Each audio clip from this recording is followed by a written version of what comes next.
Hi friends, welcome to SS culinary. பொதுவாக எந்த ஒரு விருந்தினாலும் விசேஷனாலும் வாழை இலையில விதவிதமா சாப்பாடு பரிமாறுறதே ஒரு அழகு தாங்க. அதை ரசிச்சு சாப்பிட்றது அதை விட ஒரு அழகுங்க. எவ்வளோ வெரைட்டி நம்ம சாப்பிட்டாலுமே கடைசியா அந்த அப்பளத்தை நொறுக்கி பாயசம் ஊற்றி சாப்பிட்டாதான் ஒரு முழு சாப்பாடு சாப்பிட்ட மனநிறைவே நிறைய பேருக்கு கிடைக்கும். அப்படிப்பட்ட பாயச ரெசிபி தான் இன்னைக்கு நம்ம பார்க்க போறோம். பாயசத்துல எவ்வளோ வெரைட்டி இருக்கு. ஓணம் சத்யா ரெசிபியில ஸ்பெஷலான ஒரு பாயசம் தான் இன்னைக்கு நம்ம பார்க்க போறோம். அந்த பாயசம் என்னன்னு தெரிஞ்சுக்கிறதுக்கு முன்னாடி எங்களோட சேனலை நீங்க சப்ஸ்கிரைப் பண்ணலாம், மறக்காம பண்ணிடுங்க. அப்படியே பக்கத்துள்ள பெல் பட்டனையும் கிளிக் பண்ணிடுங்க. இன்னைக்கு நம்ம பழம் பாயாசம் எப்படி பண்ணலான்னு பார்க்க போறோம். நிறைய பழங்கள் வச்சு பாயாசம் எப்படி பண்ணணும் நம்மளோட சேனல்ல ஆல்ரெடி நான் அப்லோட் பண்ணியிருக்கேன். அதோட லிங்க் மேல நான் டேக் பண்றேன், கீழே டிஸ்கிரிப்ஷன் லிங்க் கொடுக்குறேன், வேணுன்றவங்க செக் பண்ணுங்க. இன்னைக்கு நம்ம பார்க்கக்கூடிய பழம் பாயசத்துல என்ன பாயசம் பண்ண போறோம்னா, கேரளால பழம்னு சொன்னாலே எனக்கு பர்சனலா ஃபர்ஸ்ட் ஞாபகம் வருது நேந்திரம் பழம் தாங்க. அந்த நேந்திரம் பழம் வச்சுதான் இன்னைக்கு நம்ம பாயசம் பண்ண போறோம். வாங்க பார்க்கலாம்.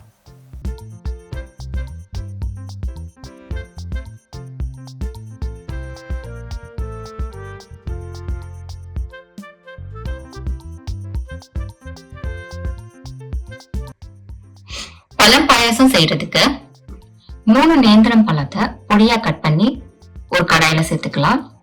அதுல கொஞ்சம் தண்ணி ஊத்தி ஒரு 5 நிமிஷம் நம்ம குக் பண்ணிடலாம். நேந்திரம் பழம் ரொம்ப பழம் இல்லாத மாதிரி பார்த்து வாங்குங்க.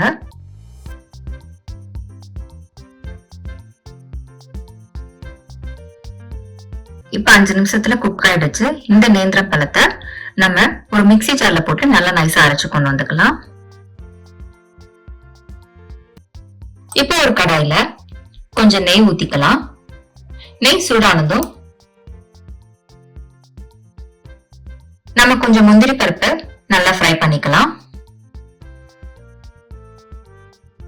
அப்புறமா ஒரு கைப்பிடி நிறைய கிஸ்மிஸ் பழம் போட்டும் நம்ம நல்லா ஃப்ரை பண்ணிக்கலாம்.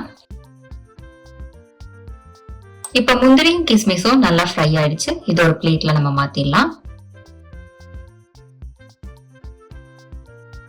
இப்போ அதே நெய்ல நம்ம அரைச்சு வச்ச வாழைப்பழ பேஸ்ட வந்து சேர்த்துக்கலாம்.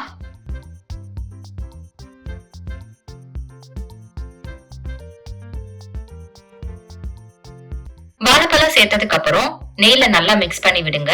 அடி பிடிச்சிடக்கூடாது. சோ மிக்ஸ் பண்ணிக்கிட்டே இருங்க. ஒரு 2 நிமிஷமாவது நெய்ல நல்லா வந்து குக் ஆகணும். அது வரைக்கும் நம்ம நல்லா மிக்ஸ் பண்ணிட்டே இருக்கலாம். இப்ப வாழைப்பழம் நெய்ல நல்லா குக் ஆயிடுச்சு. இந்த ஸ்டேஜ்ல நம்ம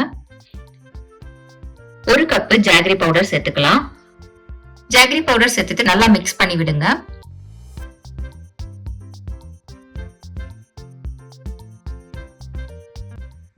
நீங்க வெல்லத்தை கரைச்சு கூட சேர்த்துக்கலாம்.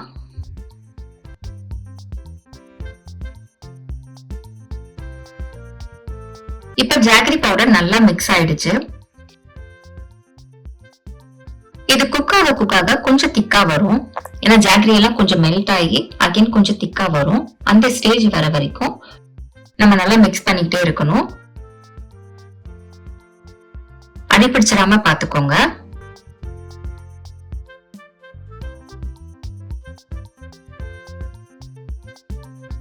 ஒரு டீஸ்பூன் ஏலக்காய் பொடி சேர்த்துக்கிறேன்.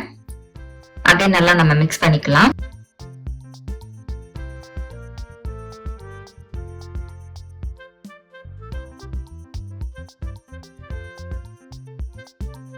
இப்ப வாழைப்பழமும் ஜாகரியும் கொஞ்சம் நல்லா மிக்ஸ் ஆயிடுச்சு. இது கொஞ்சம் நல்லா திக்கா வரும்போது 1 டீஸ்பூன் சர்க்கரை சேர்த்துக்கிறேன். அகைன் நம்ம நல்லா மிக்ஸ் பண்ணிக்கலாம்.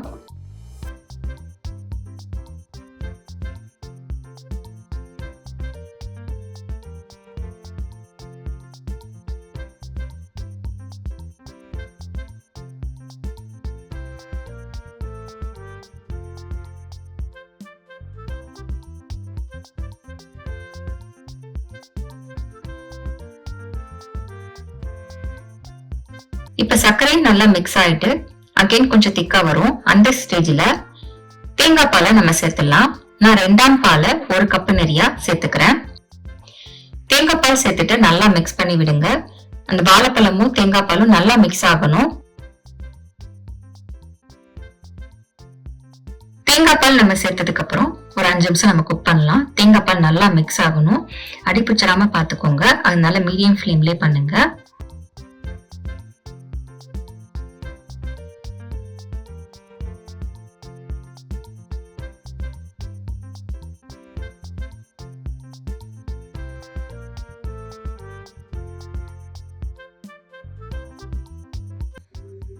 இப்போ ஒரு 5 நிமிஷம் ஆயிடுச்சு. இந்த ஸ்டேஜ்ல நான் ஒரு 1/2 டீஸ்பூன் சுக்குப்பொடி சேர்த்துக்கிறேன். இது டோட்டலி ஆப்ஷனல். உங்களுக்கு வேணும்னா நீங்க சேர்த்துக்கோங்க. சுக்குப்பொடி சேர்த்தோம்னா அதோட டேஸ்ட்டும் கொஞ்சம் டிஃபரெண்டா இருக்கும். பர்சனலி எனக்கு அது ரொம்ப பிடிக்கும். அதனால நான் சேர்த்துக்கிறேன். இப்போ சுக்குப்பொடி சேர்த்துட்டு அதையும் நம்ம நல்லா மிக்ஸ் பண்ணிடலாம்.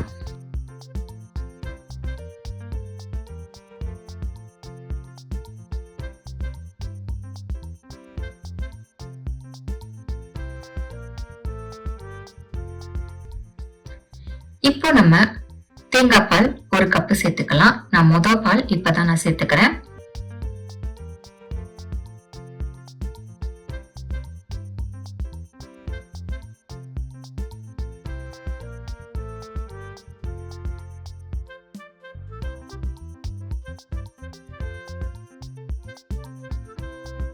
தேங்காய் பால்ல முதல் பால் நம்ம சேர்க்கும் போது ரொம்ப நேரம் குக் பண்ணணும்னு அவசியம் கிடையாது.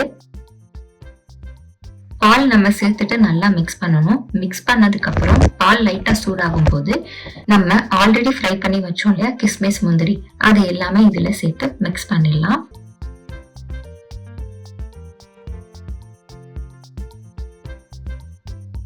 மிக்ஸ் பண்ணிட்டு அடுப்பை நம்ம ஆஃப் பண்ணிடலாம். இப்போ இதை ஒரு பவுல்ல நம்ம சர்வ் பண்ணிடலாம். அவ்வளவுதாங்க, டேஸ்டியான நேந்திரம் பழம் பாயாசம் ரெடி ஆயிடுச்சு.